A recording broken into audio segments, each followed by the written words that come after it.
Welcome back to Ignition Insights. Last couple of weeks we've been reviewing some JDM cars. I thought, you know what, we're in America, let's review an American muscle car today. So what we're looking at today is that beautiful car over there. That is the 2020 Ford Mustang Bullitt.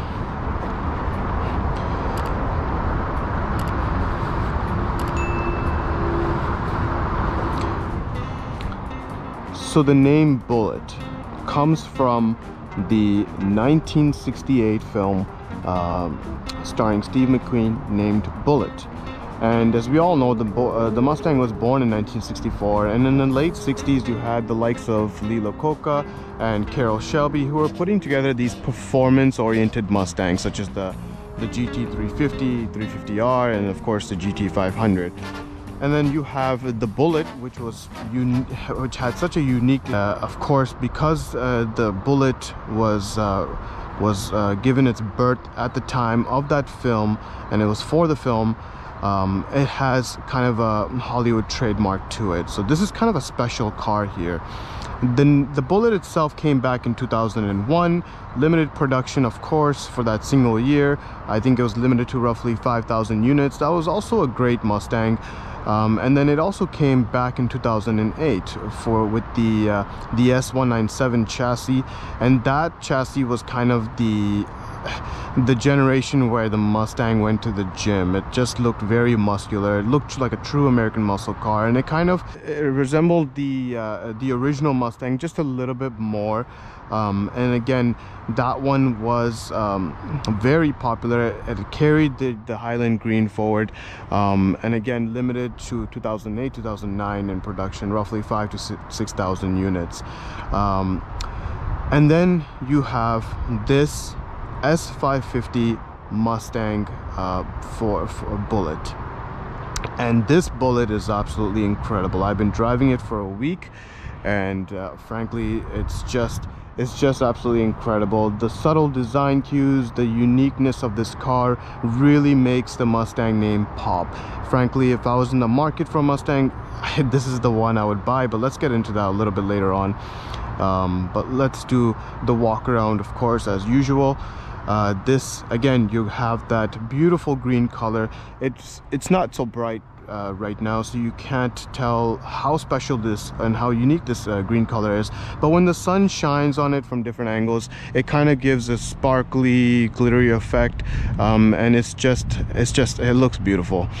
So you have, of course, this S550 chassis. This is the traditional chassis that everyone loves. It's been around for a while, and it just fits so nicely with this. And of course, when you throw the name Bullitt on, you're not only getting that color, you're getting the subtle design on the car. So as you can see, there's no badge anywhere. There's no pony badge, there's no Ford badge, no Mustang badge or anything like that. It's just a clean, nice look. It stands nicely. You can see you have the front splitter. There's a lot of things carried over from the Mustang GT, the GT Premium, with the performance pack, of course. So this car, when you buy it, you automatically get that performance pack. You really only have a few options when you buy this car. For example, the magnetic suspension, and then the Recaro seats. So this one right here does have the magnetic suspension, but it doesn't have the Recaro seats. But we'll look into that when we get inside the car. You can see we have these traditional wheels here, 5-spoke, classic look. It looks really nice. It really makes the car stand out. And then you have these upgraded Brembo brakes, 6-piston. The tires themselves, they're Michelin Pilot Sport Series summer tires. They are 255 in the front, 275 on the rears. Of course, Mustangs are rear-wheel drive cars, and the tires are very nice. They handle quite well. When we'll take it for a test drive, we'll see how they grip, but overall, Mustangs, they're known to have their give and take when it comes to the handling, when it comes to cornering and things like that. However, this car I've been driving for a week, and it feels really nice to drive, and again, we'll show you that in a minute. So again, you have this nice clean look, the green, and of course on the back you just have this huge Bullitt badge, and it looks amazing, especially if someone was behind you. They're looking at the car, you see that Bullitt badge really pop. and I really like that about this car. Overall, I mean, you're seeing a lot of the Mustang GT Premium. There's not that much that I can talk to you guys about except for those unique design cues. Let's go inside the car and let's take a look at what's different here.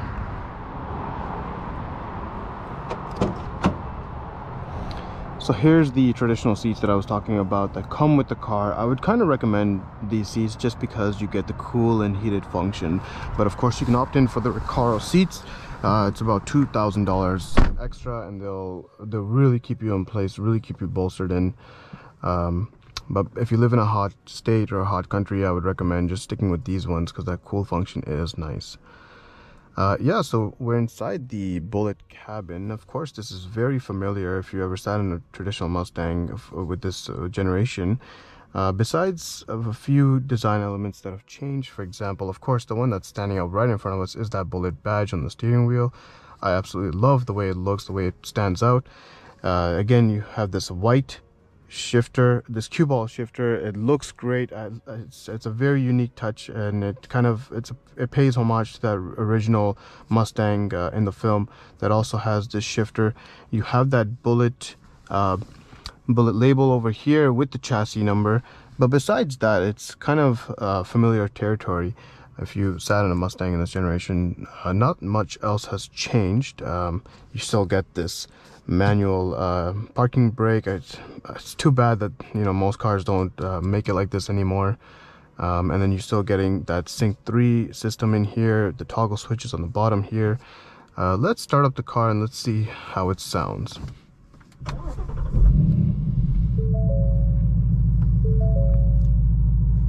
You can see it had a little animation showing a green Bullitt. That's a nice touch. Now, talking about that engine, let's actually open up the hood and let's see how it looks.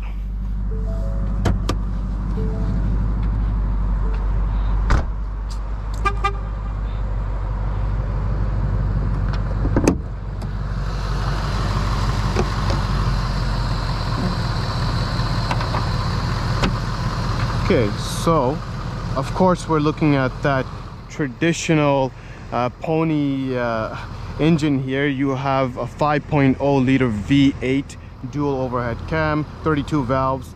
It spits out 480 horsepower and 420 pound-feet of torque. You achieve the horsepower at roughly 7,000 RPM, and you're getting the peak torque at around 4,600 RPM. So it's great. It pulls very nicely. Of course, you have some few things that you carried over from the GT350, the intake manifold, the cold air intake, and paired with that active exhaust system that we just heard when you started up the car. It's just overall it's a great experience. You have to get, I mean, this car comes with the active exhaust, so it sounds absolutely amazing. And again, this is the traditional engine that's been carried over. It's just been tuned a little bit, a little bit 20 more horsepower more than the GT. So you get a little bit more punch from this car. And I like that it sits on its own level. It's just not exact copy paste from the GT. Aside from the aesthetics, you're also getting some engineering upgrades here.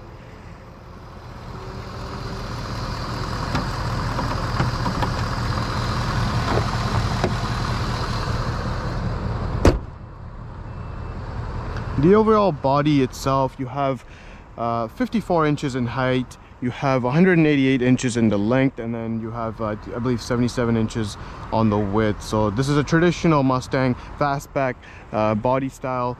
And let me try to see if I can come a little close to that exhaust to give you a feel of what it sounds like.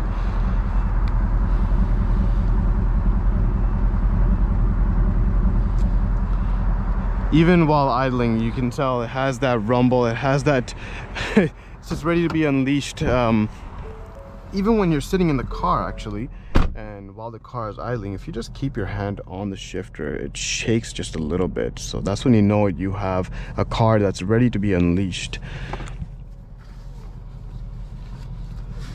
The best part of the interior is of course that gauge cluster. It's just a nice it's a very nice gauge cluster. It adjusts based on the drive mode that you're in. So it starts up in normal mode.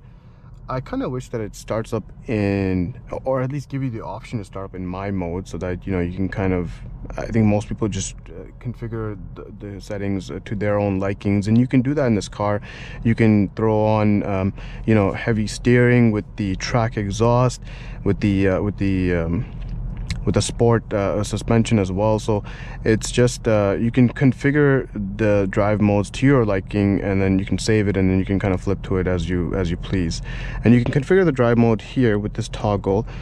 So if I hit it up, you can see it's in normal mode. I can switch it to Sport Plus. The gauges will change. This is probably the most popular gauge. Everyone who drives this car just keeps it on Sport Plus, or when they configure my mode, you can keep it so that it always comes to this gauge cluster.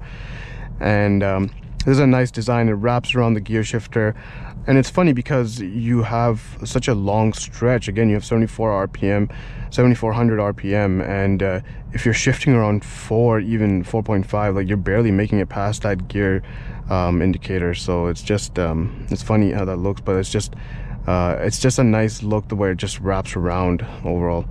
And then you can flip the track, and you'll just get that long stretch of the tachometer.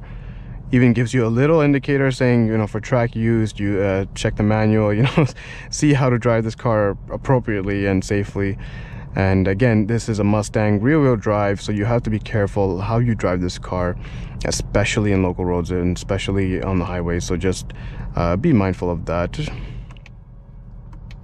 And then you have the drag strip, of course. Again, that little indicator for the track you see manual. I personally haven't used this mode as of yet. I've just mainly stuck around Sport Plus or track. And then you have snow and wet. You're not if you're where I am, Southern California, you're not going to be using that.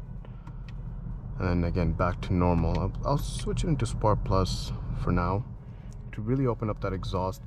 Now, there's a ton of configuration on this car. You have this little button right here. So you have 2 setting buttons. So this one right here will allow you to configure your My mode. It'll allow you to change the exhaust mode. If you want to do so if you go into exhaust mode, you can see you can switch into quiet, normal, sport, and track. You can go into track apps, and you can do line lock and things like that, lap timers. So a lot of changes that you can make within these settings. I know a lot of people feel overwhelmed. It's not that non-intuitive. A lot of people complain about these settings menus, but I don't think it's not as bad as people make it out to be. It's just, it does take like maybe a few minutes when you get into this car for the first time, and you just want to sort through them, but even the colors you can change in this car. You can change that the red. If I want to go to green, make it a traditional Bullitt green, you can put that in there as well. You can change the secondary color as well, make it a full green. I personally like the way the red looks, so I'm going to go back to the red. And then you have ambient lighting in this car as well. So as you can see, there's a little bit of green coming out here, and I guess you can't really see it. It's at nighttime. There's also light underneath the driver and the passenger side as well, and then you can see a little bit of green there. So that color you can configure as well. So there's tons of configuration in this car. Again, you have the gauges, so you can configure my gauges, and then you can change what exactly you want to see. Rev match, of course, this car has auto rev match when you downshift, so that's a nice touch. Launch control, that's how you start it up. And then you have this other setting which can kind of help you change what you see on the front around the gauge clusters. So your speed, whether you want kilometers per hour, and just things like that, like your trip and fuel info and so forth. And then again, you have Ford Sync 3. So this is kind of dated now at this point. I'm looking forward to what they will introduce in the future. But of course, you have Apple CarPlay, you have Android Auto, so you can just connect your phone to this car, and it will just prompt that up for you. You have these toggle switches here. I love these toggle switches. This is probably the best design elements that they carried in for this generation. However, I don't like that you can't toggle down. You can only toggle up, so it's a little bit strange. You have to, if you miss your drive mode, you have to go all the way back again to your Sport Plus. except for this hazard lights you can toggle up and down, but that's it. And then you have your traditional dual zone climate control, the shifter, of course, this manual handbrake, which everyone loves. I hope they never get rid of this. Well, I guess they have, I believe, in the GT500 with the automatic, but hopefully in the manuals, any manual Mustangs that they put through, they don't get rid of this this manual parking brake. And yeah, I mean, there's not really that much else to show you. If you sat in a Mustang, again, you're quite familiar with how this car looks. Let's take it out on the road and let's see how it performs. Before I do that, let's give us a little soundtrack here. So again, I'm in Sport Plus. Actually, let's start it up. Let me show you guys, try to show you guys the difference between these. So in quiet mode, it automatically settles down a little bit. So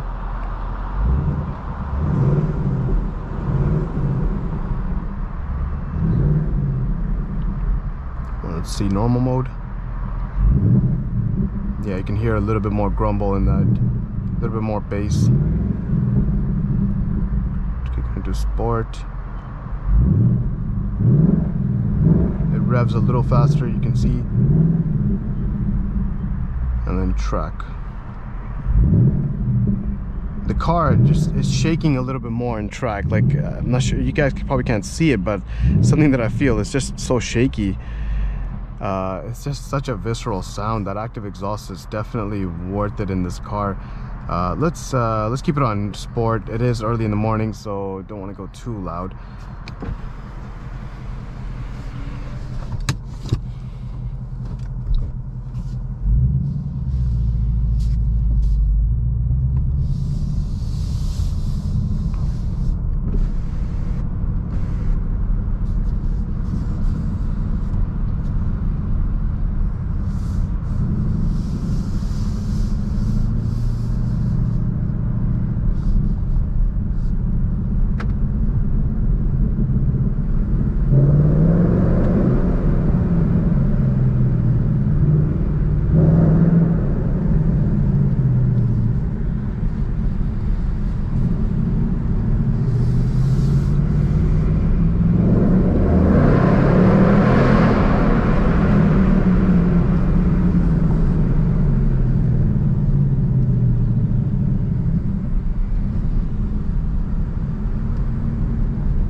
Make it pop here.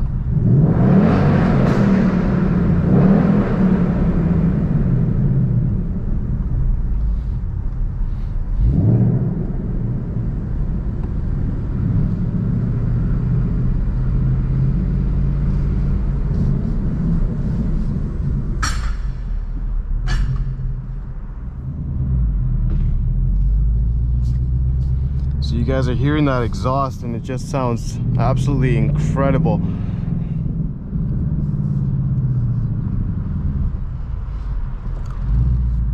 Even in normal mode, it screams. Quiet mode does a pretty good job of kind of limiting the sound here. But really, you only use it if you're early in the morning, leaving your neighborhood, and you're just trying not to wake up so many people. The clutch, it's nice. It's a little heavy, but if you're a seasoned manual driver, you'll have no problem with getting into this driver's seat and getting comfortable with that clutch paired with that 6-speed shifter. It's a nice shifter, very smooth, very buttery feel, actually, if I can best describe it. It's just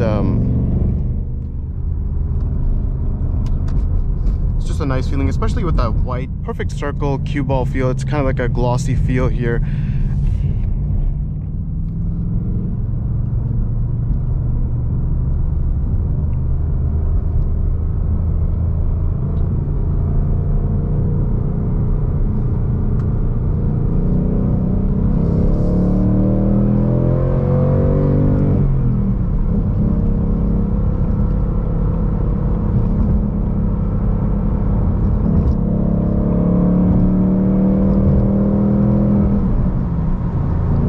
You can see that the gear 2 just has such a long spread. It's such a long shift time between 2 and 3, and you can really rip it on gear 2. So if that's something that you like. Personally, I do, because when you're driving in the streets, it's kind of the sweet spot where you want to be. You want to pull at 2, and then you don't want to have to shift so quickly. 2 is such a nice place to be in this car. The 480 horsepower kicks in nicely, 420 pound-feet of torque. It's a traditional pony engine. We all have been there. We all love it. It's nothing, there's no downfall on this, especially when you have that GT350 intake manifold, kind of inhaling from the engine bay and exhaling out that active exhaust. It's just a perfect configuration in this car. See how that downshift performs? Sounds nice.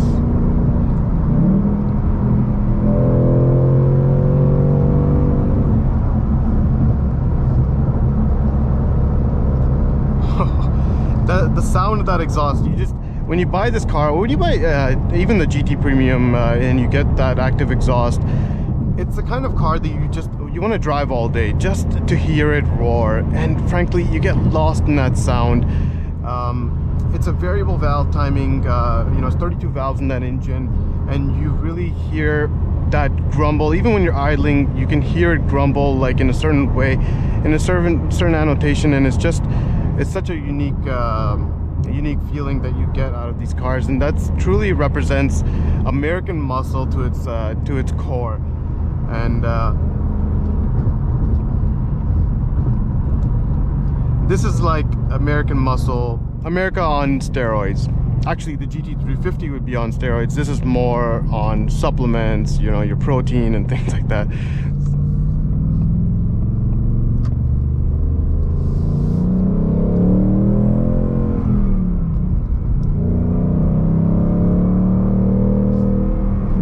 One thing I found about the clutch is that when you find that bite point or that disengage point, it kind of stays there. Like, you kind of have to really lift your foot up to let it kick itself back up. Otherwise, it kind of just, it's like as if for a second or half a second, it just locks in place. So you got to be extra quick when you release the clutch after you find that disengage point. But besides that, it's a great clutch. When you get this car, you want to get it with the active, the magnetic suspension. It's about, I believe, a $2,000 upgrade when you purchase this car. And I know, like, this car is discontinued at the time of making this video, so it's not really a question of configuring the magnetic suspension. But the thing is, even if you're in the market for a used Bullitt, most people who bought the car would definitely have thrown in the magnetic suspension, and it does make a big difference in ride quality and in comfortness wherever it can. Again, this is a Mustang. It's a fastback. It's a big car. It's a heavy car. It's roughly 3,700 pounds, and then it goes up to around like 4,000 in gross weight. So it's not a light car in any way. It's you're still gonna feel that heaviness, even especially when you're cornering and things like that.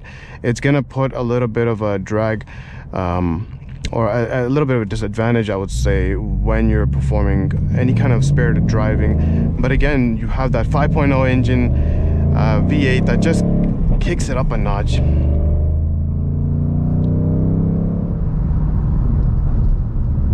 Now the fuel economy in this car, it's not that great. It's not the greatest at all in any way. It's 14 in the city and I believe 21 on the highway, so combined is roughly 17. So even if you fill up the car, and premium gas of course, and you fill up to the top, you're gonna get just over 200 miles if you're just driving in the city. You can maybe hit 300 if you're only doing highway, but it's kind of rare that you're only doing highway, right? So yeah, let's just put it at a sweet spot of maybe mid 200, low to mid 200, I would say.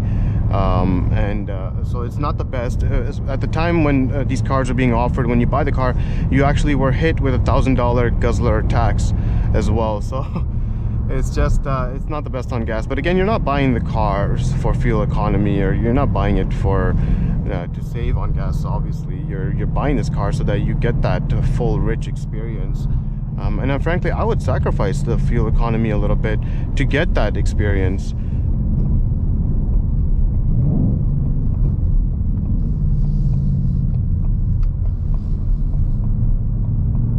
downshifts. Let's see that spread again.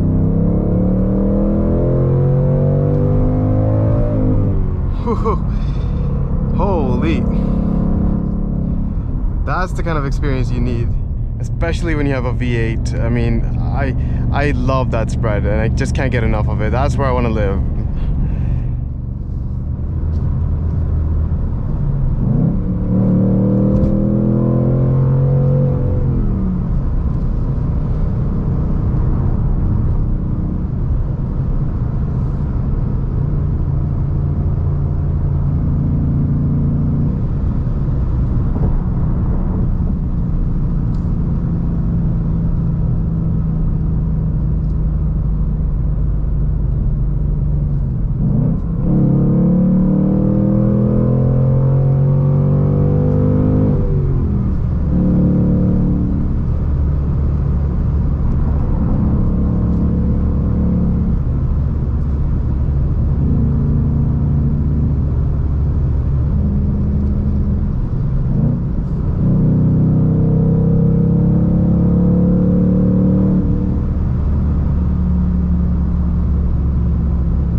I've been quiet for a little bit, only because I want you guys to hear that exhaust and let that exhaust do the talking on behalf of me.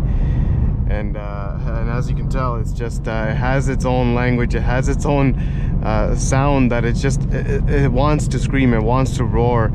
And frankly, you gotta let it do that, right, in this car.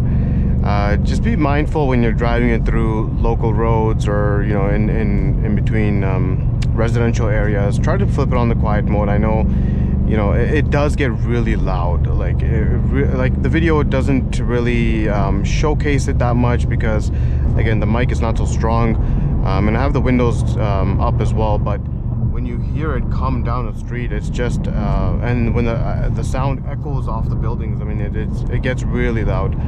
So just be careful about that. Also, there are some roads, of course, that they have those signs up that say, loud exhaust will be penalized. So it's just hope you don't get caught in those kind of situations. So overall, guys, this car is it's a complete package, and frankly, I think it really lives up to its name. If you throw it into the movie, I'm pretty sure in sometime in the near future they will make a remake of that iconic film. And when they do, if it's this car or if it's another reprised version, it will satisfy its original Mustang 1968 legacy. I think it should carry it forward quite well. Again, Mustang has been upgraded over the years with lots of design changes, lots of performance upgrades, and this car really stands out. Frankly, I think if I was to get a Mustang within this range, this is the one that I would get. Even though it's discontinued, it just has that unique feel, that unique look that really stands out. Let me know what you guys think as well.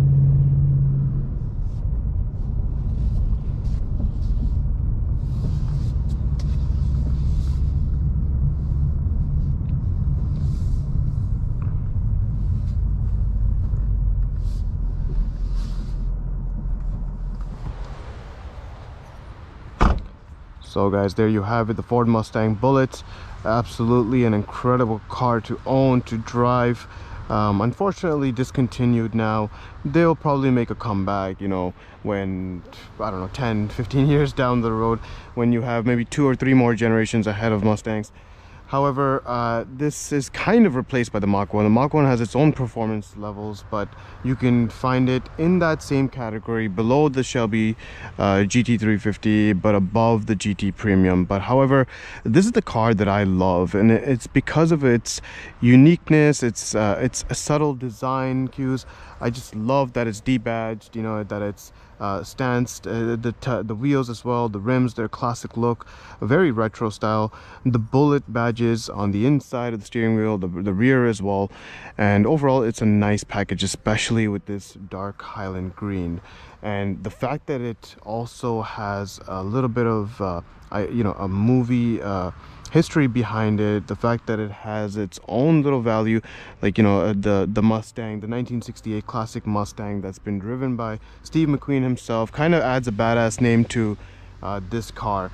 And overall, for $46,000, you're getting a lot of car. You're getting a nice Mustang, fully loaded.